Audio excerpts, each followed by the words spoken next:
Let me ask you a question. What is it that you're trying to control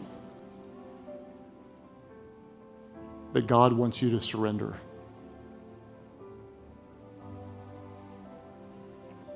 Our God can do way more through your surrender than you can ever do through your control. He can do way more. That which is on your heart is always better in His hand.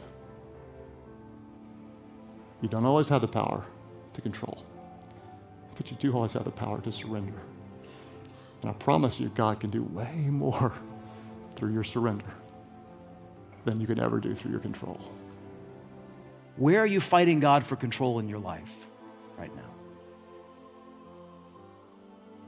If you're like me, if you're like most of us, there's an area or two at least where we're still fighting with God for control.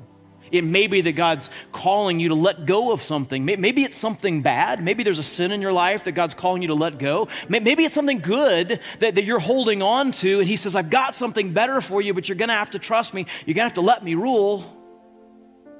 And we're fighting Him for control.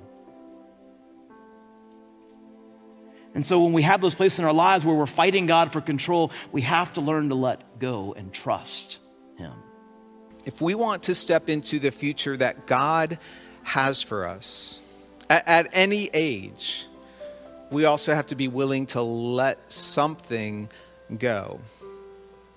A lot of times this just means letting go of our strong desire to be in control.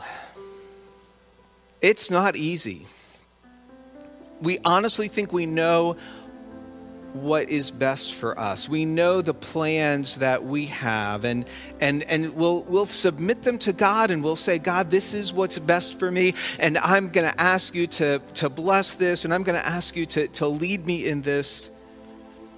But we have to be willing to let go of our plans and just ask God to lead us into His future.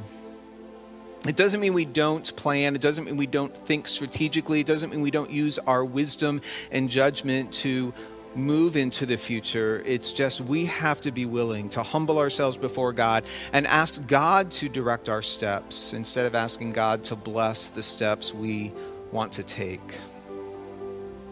You see, when I was in control, at times I made a mess of my life. But when I trusted God, what I have found is that God was faithful. My desire to control is rooted in a lack of faith. The more I find myself trying to control, the more I overestimate my ability to control, the more I underestimate the power and the goodness of God. A simple thought to remember, but not a simple thought to live. To live this out, it takes faith.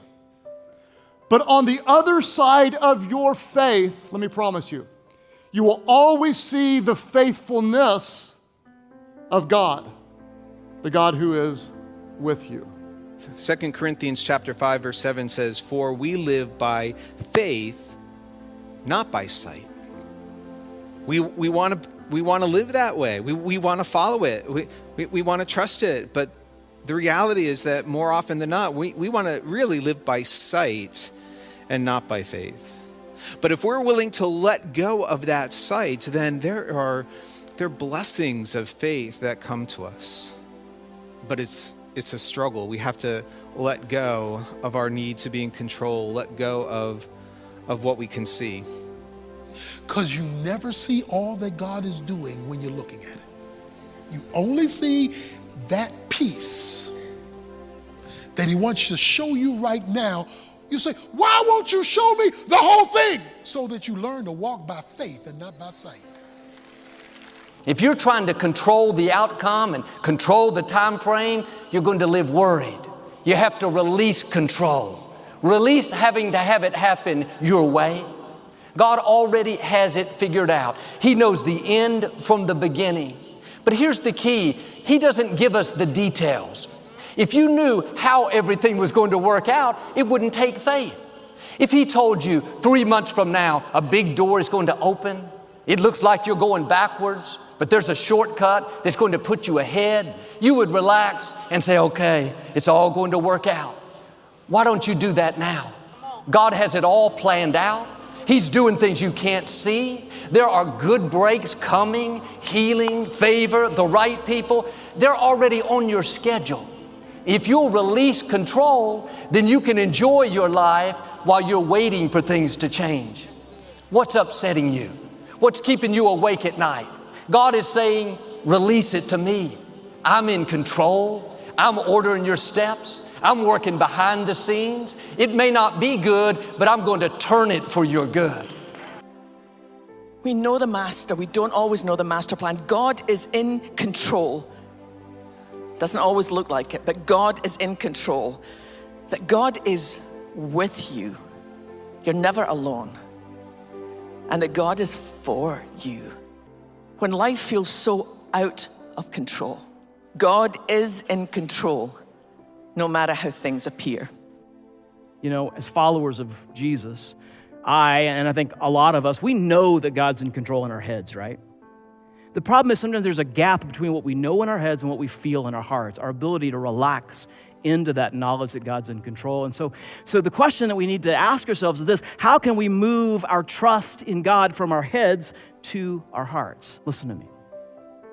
You want to move your trust from God from your head and into your heart? You want to go from what we know to be true, that God's in control, to really feeling it? Here's what we need to focus on. We know God's in control because He turns obstacles into opportunities. He turns obstacles into opportunities. Those things that look like they're opposing His will, He uses to accomplish it. We see that throughout Scripture. These things might have looked like obstacles to God's will, but the reality is He's turned them into opportunities to do even greater things. Listen to me. We know that God's in control because He turns obstacles into opportunities. Because listen, church, the only safe way through chaos is trusting the only one who has true control. It's the only way through chaos when it comes calling. It's trusting the only one who really has control. We have an illusion of control. We think, well, I could do this, I could do that, I could get control of things. But the reality is we're spitting into the wind.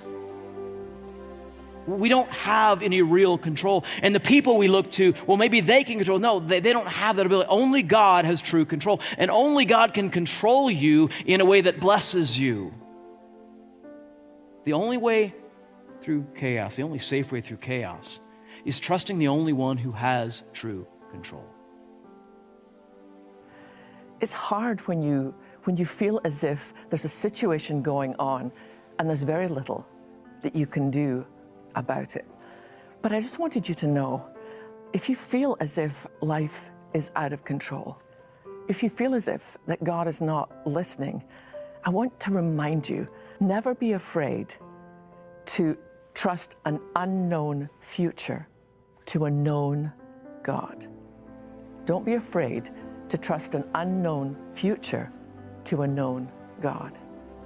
And so when I cannot control something, when it's out with my control, I'm not going to panic. You'll discover you don't have to fear the future because you know who your Father is and that He is with you in the future. So I wonder today, how is God calling you to trust Him? Where is God calling you to stop fighting Him for control? Our control issues can turn even our greatest blessings toxic.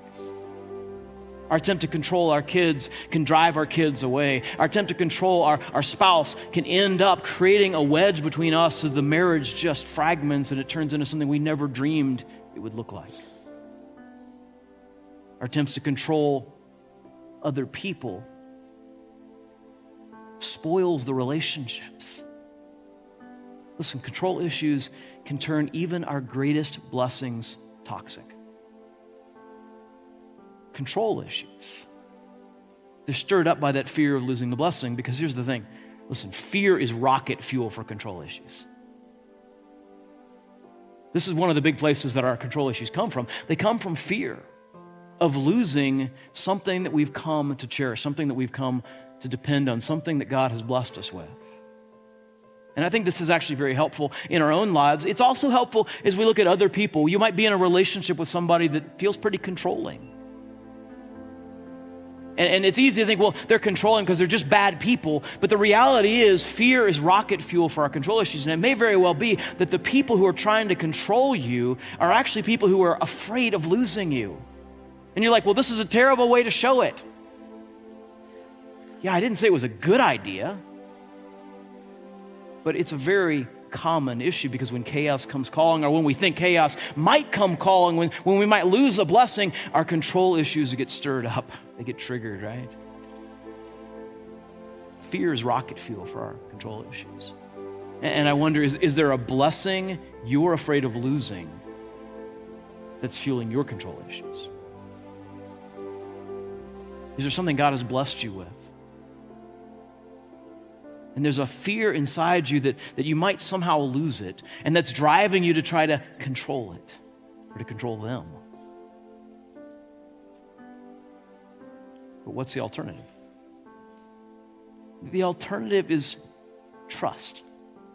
The alternative is trusting the only one who has true control, because God's greatest blessings can't be seized. They can't be taken through control. They can only be received in a posture of trust. Because again, the blessings of God aren't rewards, they're gifts. We try to control our own future, and all we're going to end up doing is worrying about how we're going to provide for it, how we're going to see it happen. What Jesus is saying, the key, the answer is to really just trust God for everything, and God will provide it. See, when we're willing to step out in faith, when we're willing to trust God, God will bless us.